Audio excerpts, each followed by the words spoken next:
Ruas de São Paulo, uma tarde como qualquer outra. Mas o que aconteceu ali mudaria para sempre a vida de um menino. Um jovem garoto, apenas 12 anos, caminhava entre os carros. Nas mãos, uma caixa de balas. Nos olhos, um brilho de determinação te chamou a atenção do deputado Nicolas Ferreira. Por que você está vendendo balas, meu jovem? A resposta do menino silenciou todos ao redor. Para pagar minha escola, senhor. Quero ser alguém na vida. Nicolas ficou em choque. Ali estava um garoto que, mesmo em meio a todas as dificuldades, não havia desistido de seus sonhos. O que aconteceu em seguida deixou todos os presentes em lágrimas. Nicolas não apenas comprou todas as balas. Ele fez muito mais. Tirou o celular do bolso e começou uma live ali mesmo, na frente de todas. Estou aqui com o João. Ele não está pedindo esmola. Ele está trabalhando, vendendo balas, para pagar seus estudos. Este é o Brasil que eu acredito. Em questão de minutos, milhares de pessoas assistiam. E o improvável aconteceu. A história de João começou muito antes daquele encontro fatídico, em uma pequena casa de 2 cômodos na periferia de São Paulo. Era o mais velho de 3 irmãos, nascido em uma noite chuvosa de março, quando sua mãe, Dona Maria, mal conseguiu chegar ao hospital público mais próximo. Desde seu primeiro choro, João parecia carregar consigo uma força extraordinária, uma resiliência que o destino testaria inúmeras vezes ao longo de sua jovem vida. Dona Maria trabalhava como diarista em 3 casas diferentes, acordando ainda na escuridão da madrugada para enfrentar 2 horas de condução até o primeiro serviço do dia. Suas mãos, marcadas pelo trabalho constante com produtos de limpeza, contavam silenciosamente a história de uma mulher que nunca se permitiu desistir. Mesmo nos dias mais difíceis, quando o cansaço parecia sugar suas últimas forças, ela encontrava energia para ajudar os filhos com o dever de casa, para contar histórias antes de dormir, para manter viva a chama da esperança em seu pequeno lar. O pai de João havia partido 5 anos atrás, numa manhã de domingo, dizendo que ia comprar cigarros. Deixou para trás apenas uma carteira de trabalho amarelada, algumas fotografias desbotadas e um vazio que ecoava nas paredes da casa nos dias de chuva. João, ainda muito jovem, assumiu o papel de homem da casa, não por obrigação, mas por um instinto natural de proteger a sua família. Desde pequeno, João demonstrava uma curiosidade insaciável pelo conhecimento. Seus cadernos, mesmo quando faltava material escolar, eram mantidos com um cuidado quase religioso. Cada página era preenchida com sua letra caprichada, cada lição era feita com dedicação meticulosa. Seus professores na escola pública frequentemente comentavam sobre seu potencial, sobre como ele se destacava nas aulas, sempre fazendo perguntas, sempre querendo aprender a mais. Foi durante uma dessas aulas que João primeiro ouviu falar da escola particular do bairro. A professora Helena, que lecionava português há mais de 2 décadas, tinha um carinho especial para aquele aluno dedicado que sempre sentava na primeira fileira. Naquela tarde de terça-feira, enquanto discutiam um texto sobre inovações tecnológicas, ela mencionou como aquela instituição tinha um programa especial de ciências. É incrível, ela explicou, seus olhos brilhando com entusiasmo genuíno. Eles têm um laboratório completamente equipado, fazem aulas de robótica, participam de Olimpíadas Científicas Internacionais. Um dos alunos de lá até ganhou uma bolsa para estudar no MIT ano passado. Os olhos de João brilharam com aquela informação, e uma semente foi plantada em seu coração naquele momento. Durante toda a aula, mal conseguiu se concentrar no texto que estavam estudando. Sua mente vagava para as possibilidades que uma educação assim poderia abrir.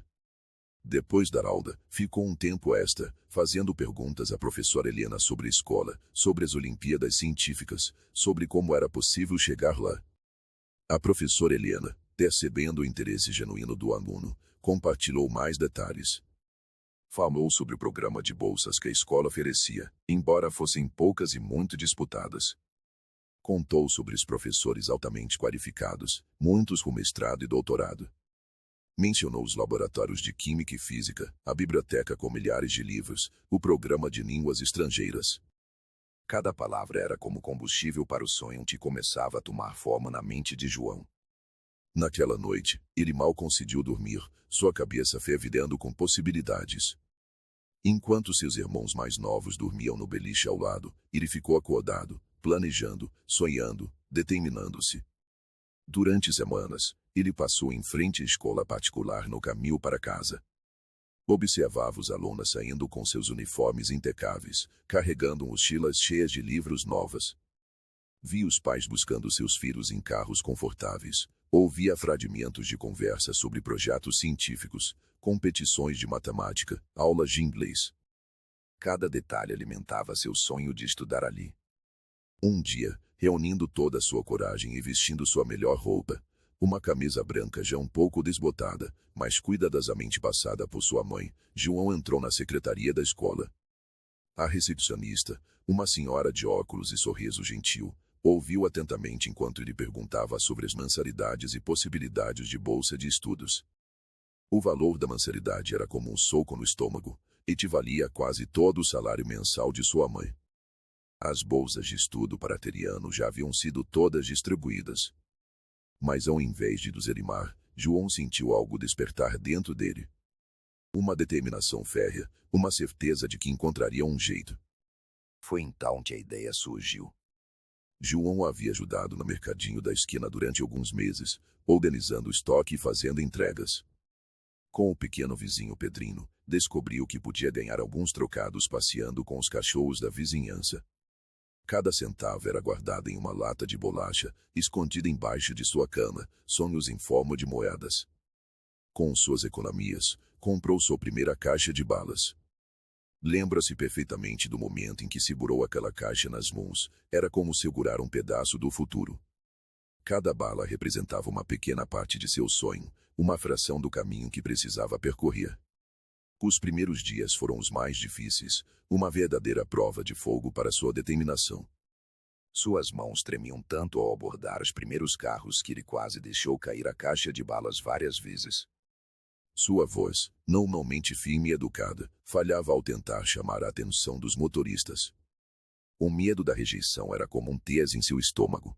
Naquele primeiro dia, especialmente, tudo parecia conspirar contra ele. O sol estava escaldante, fazendo algumas balas derreterem levemente em suas embalagens. Alguns motoristas simplesmente o ignoravam, olhando fixamente para frente como se ele fosse invisível. Outros faziam gestos de impaciência, revirando os olhos ou balançando a cabeça em negativa antes mesmo que ele pudesse falar. Houve até aqueles que gritaram para ele sair da frente, usando palavras duras que ecoaram seus ouvidos por horas.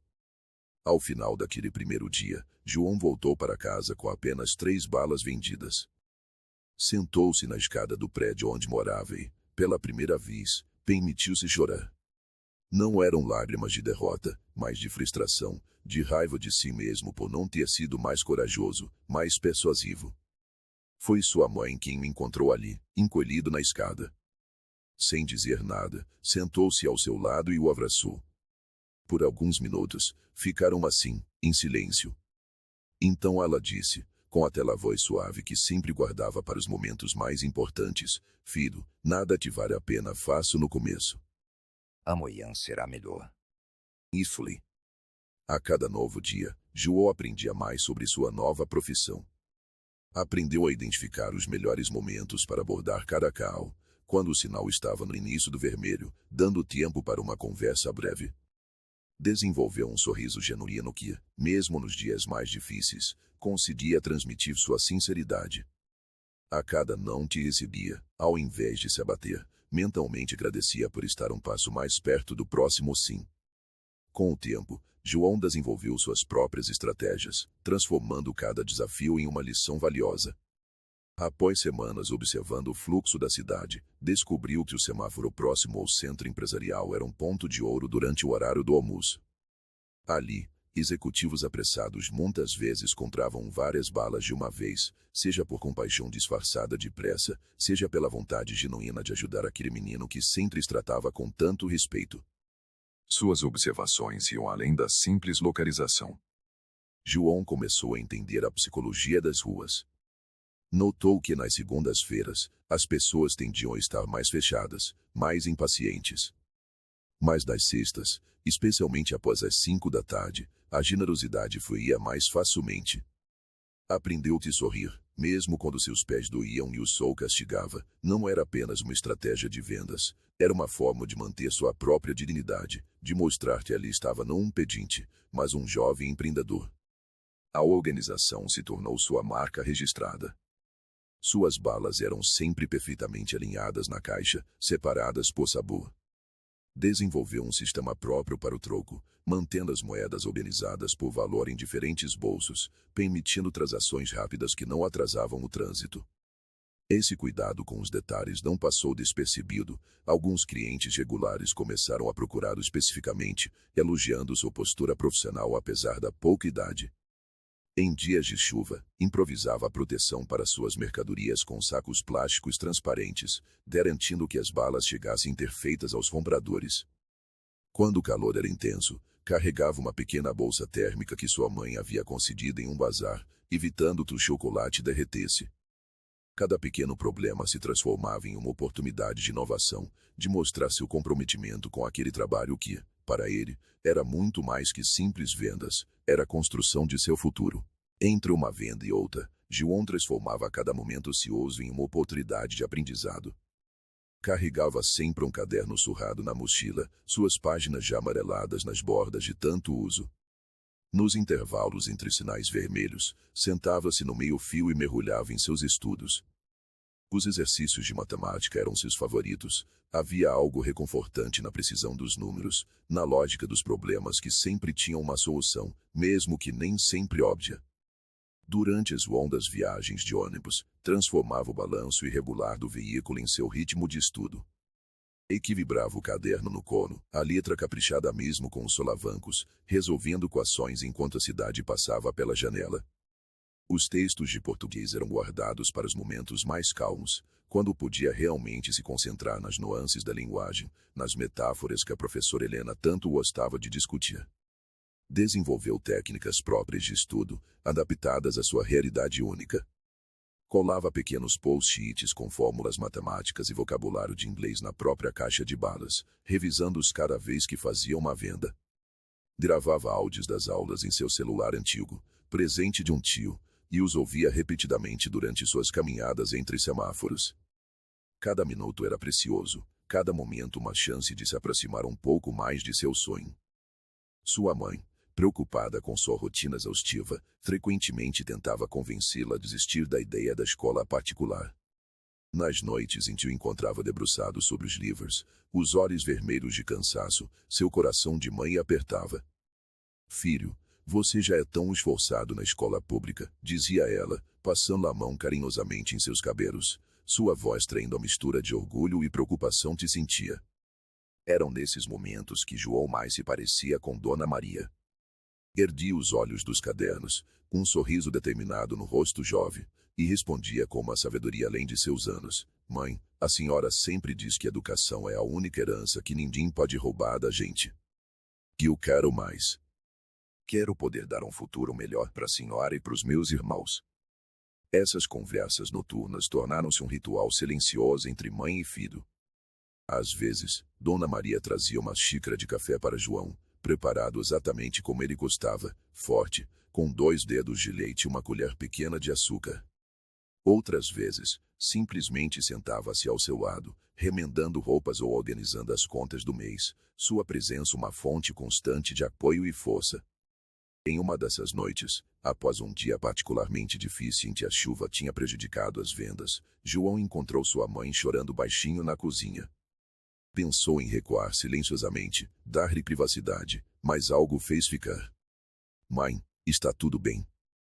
Dona Maria rapidamente enxugou as lágrimas com a barra do avental, tentando sorrir. "Está sim, meu filho. Só estava pensando, seu pai ficaria tão orgulhoso de ver o homem que você está se tornando." Foi a primeira vez em anos que ela mencionou o pai de João sem que a amargura atingisse sua voz. Naquela noite, os dois conversaram por horas, compartilhando sonhos e medos, fortalecendo ainda mais o laço que os unia. Os meses se passaram, e João continuou sua jornada diária. Acordo às 5 da manhã, escola até meio-dia, almoço rápido em casa, e depois às ruas, com sua caixa de balas e seus sonhos. À noite, estudava sob a luz fraca de um abajur remendado, às vezes até adormecer sobre os livros. Sua perseverança não passou despercebida no bairro. Os vizinhos, que inicialmente olhavam com desconfiança para o menino que saía tão cedo e voltava tão tarde, começaram a comentar sobre sua dedicação. Dona Zefa, a senhora do terceiro andar que vendia pastéis na feira aos domingos, sempre guardava um pastel de queijo para ele, recusando-se a aceitar pagamento. É para dar força para os estudos, menino, dizia ela, com um sorriso cheio de dentes de ouro. O seu Manuel, porteiro do prédio ao lado e veterano de guerra, tornou-se um mentor improvável. Nas manhãs em que João saía para a escola, ele sempre tinha uma palavra de incentivo, uma história de superação para compartilhar. Sabe, moleque, dizia ele, apoiado em sua vassoura, na vida, não há o tamanho da luta que importa, mas o tamanho da nossa vontade de vencer. Alguns clientes regulares já o esperavam no semáforo, não apenas para comprar balas, mas para acompanhar sua jornada. Uma senhora elegante, que sempre passava as terças e quintas em seu carro importado, certa vez parou mais tempo que o normal. Meu jovem, ela disse, após comprar várias balas, meu pai também começou vendendo doces na rua. Hoje ele é dono de uma das maiores redes de supermercados do estado. Não desista dos seus sonhos. Cada palavra de incentivo, cada pequeno gesto de apoio, era como combustível para sua determinação. João guardava essas histórias em seu coração, usando-as como escudo nos dias mais difíceis, quando o cansaço pesava e as dúvidas tentavam se infiltrar em sua mente. Naquela tarde específica de outubro, o sol castigava o asfalto com particular intensidade. O calor era quase sufocante, e João já havia caminhado por horas, vendendo apenas metade de sua caixa. O cansaço pesava em seus ombros jovens, mas seu olhar mantinha aquela determinação característica. Foi quando notou uma movimentação diferente na calçada. Um grupo de pessoas se aproximava, algumas com câmeras profissionais, outras com celulares em punho, todas seguindo um homem que ele reconheceu imediatamente das redes sociais e da televisão, Nicolas Ferreira. O deputado caminhava com propósito, conversando com seus seguidores sobre as transformações necessárias no país. Sua presença causava um pequeno tumulto, pessoas parando para tirar fotos, outras querendo trocar algumas palavras. Em meio a toda aquela agitação, algo no jovem vendedor de balas chamou sua atenção. Talvez fosse a postura, ereta, digna, apesar do cansaço visível. Ou talvez fosse o olhar, determinado, focado, maduro demais para alguém tão jovem. Seja qual fosse o motivo, Nicolas sentiu que precisava conhecer aquele menino. O encontro que se decidiu foi capturado por dezenas de câmeras, mas nenhuma conseguiu realmente registrar a profundidade do momento. A conversa entre o deputado e o menino transcendeu política, idade, classe social. Era um encontro entre duas almas que, apesar de suas diferentes trajetórias, compartilhavam a mesma crença no poder transformador da educação e do trabalho honesto. As palavras de João, simples e sinceras, tocaram algo profundo em Nicolas. Para pagar minha escola, senhor. Quero ser alguém na vida. Não era apenas uma frase, era o resumo de uma luta diária, de um sonho que se recusava a morrer, de uma esperança que sobrevivia apesar de todas as adversidades. A reação de Nicolas foi instintiva. Sem pensar duas vezes, pegou seu celular e começou uma transmissão ao vivo. Não era apenas mais uma live política, era um momento de conexão humana, de reconhecimento do valor do esforço, da dignidade do trabalho. Em questão de minutos, milhares de pessoas assistiam. As visualizações aumentavam exponencialmente, os comentários fluíam como uma torrente. E então, o improvável começou a acontecer. Empresários começaram a mandar mensagens. Ofertas de bolsas de estudo surgiram. Uma rede de solidariedade se formou espontaneamente, crescendo a cada segundo. O celular de Nicolas não parava de vibrar com notificações. Pessoas de todo o Brasil, tocadas pela história de João, queriam ajudar. Não era apenas sobre dinheiro ou doações, era sobre reconhecer e apoiar um jovem que estava lutando com todas as suas forças para construir um futuro melhor.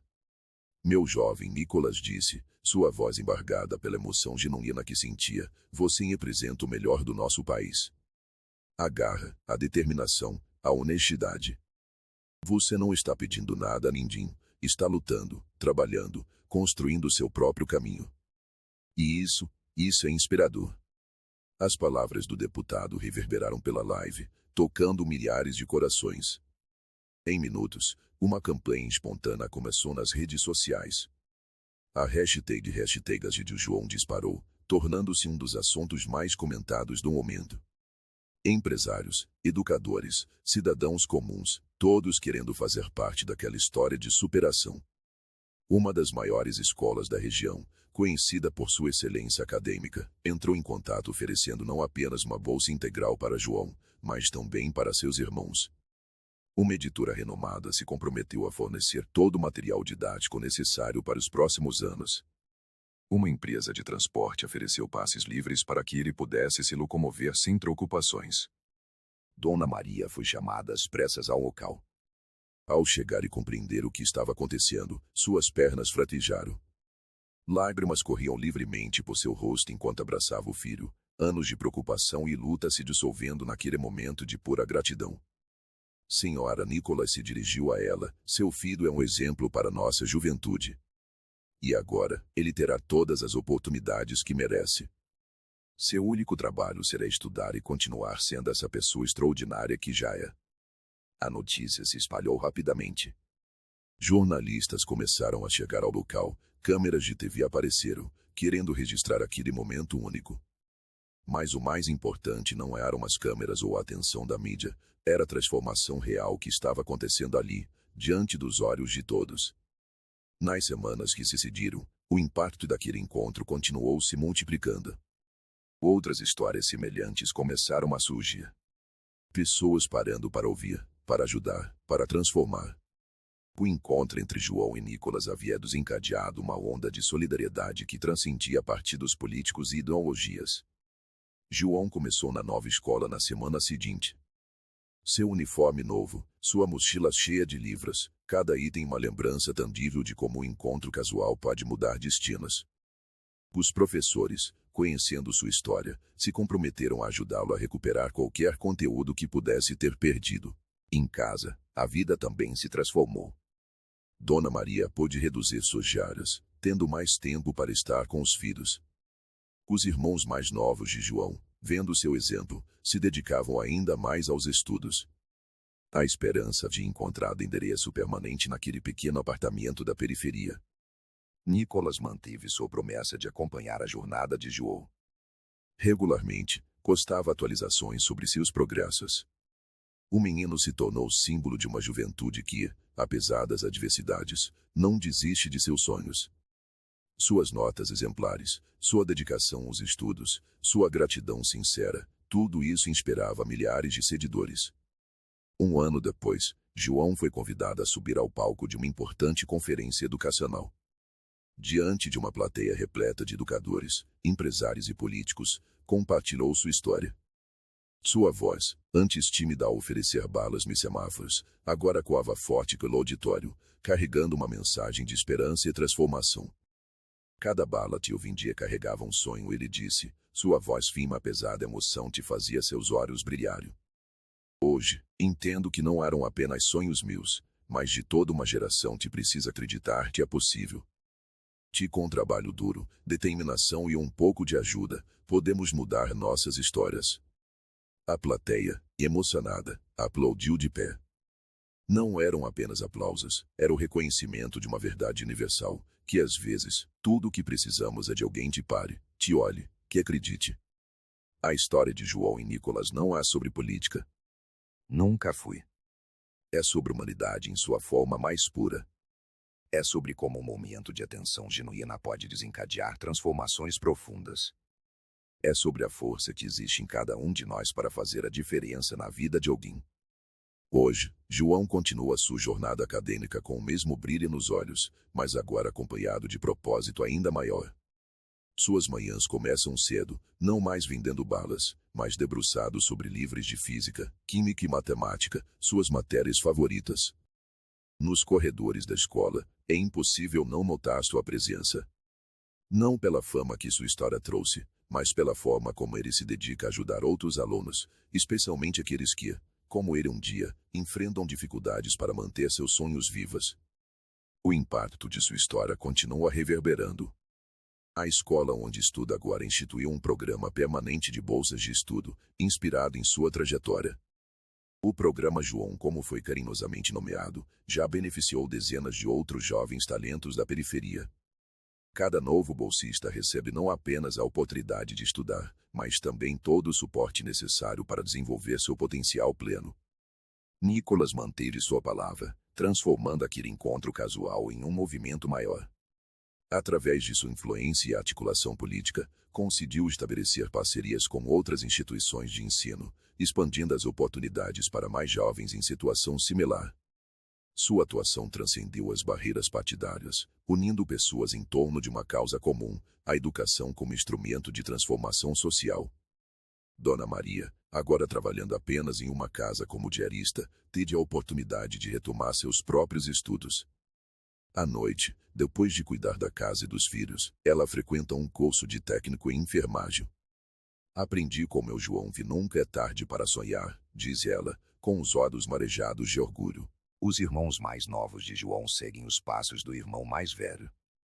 Ana, de 10 anos, já demonstra um talento especial para as artes, enquanto Pedro, com 8 anos, sonha em ser cientista. Ambos estudam na mesma escola de João, graças às bolsas concedidas naquele dia fatídico. A pequena casa na periferia também se transformou. Não apenas fisicamente, com algumas melhorias que puderam ser feitas graças à nova condição da família, mas principalmente em sua atmosfera. As paredes, antes testemunhas silenciosas de tantas lutas, agora com conversas sobre futuro, sobre possibilidades, sobre sonhos que parecem cada vez mais alcançáveis. Um dos momentos mais marcantes do último ano aconteceu quando João foi convidado para participar de uma feira de ciências internacional. Seu projeto, focado em soluções sustentáveis para comunidades carentes, ganhou destaque e reconhecimento. No palco, diante de uma plateia internacional, ele começou seu discurso com as mesmas palavras que havia dito a Nicolas naquela tarde no semáforo: quero ser alguém na vida. Mas agora, essas palavras carregam um significado diferente. João já é alguém que inspira, que transforma, que prova que determinação e oportunidade, quando se encontram, podem mudar não apenas uma vida, mas toda uma comunidade. As ruas de São Paulo, onde tudo começou, continuam pulsando com suas histórias diárias de luta e superação. Nos mesmos semáforos onde João vendia suas balas, outros jovens continuam sua batalha diária. Mas agora, graças à história dele, há mais pessoas dispostas a parar, a ouvir, a ajudar. Cada encontro carrega a possibilidade de uma nova transformação. E assim, aquela tarde aparentemente comum em São Paulo tornou-se um marco, um ponto de virada não apenas da vida de João, mas da forma como muitos passaram a enxergar o poder da educação e da solidariedade. Sua história continua inspirando pessoas por todo o país, provando que, às vezes, o gesto mais revolucionário é simplesmente parar e olhar verdadeiramente para o outro. A caixa de balas que João carregava naquele dia está guardada em sua casa, como uma relíquia, um lembrete constante de onde veio e do quanto já caminhou. Cada bala que restou representa não apenas um sonho realizado, mas também uma promessa para o futuro, a promessa de continuar sendo ponte para que outros jovens possam também transformar seus sonhos em realidade. Esta não é apenas a história de um menino que vendia balas, ou de um deputado que parou para ouvir. É a história do Brasil que podemos ser quando escolhemos ver o potencial em cada pessoa, quando decidimos que nenhum sonho é pequeno demais para merecer nossa atenção. E você? O que fará da próxima vez que encontrar alguém precisando de ajuda? Lembre-se, às vezes, o maior ato de heroísmo é simplesmente parar e ouvir. A maior revolução começa com um simples gesto de humanidade. Porque no final, não são as circunstâncias que definem nosso destino, mas nossa determinação em mudá-las. E, às vezes, tudo o que precisamos é alguém que pare, olhe e acredite em nós. Como João e Nicolas nos mostraram, um único momento de conexão humana genuína pode desencadear uma onda de transformação que continua crescendo, tocando mais e mais vidas, construindo um futuro onde sonhos não conhecem limites.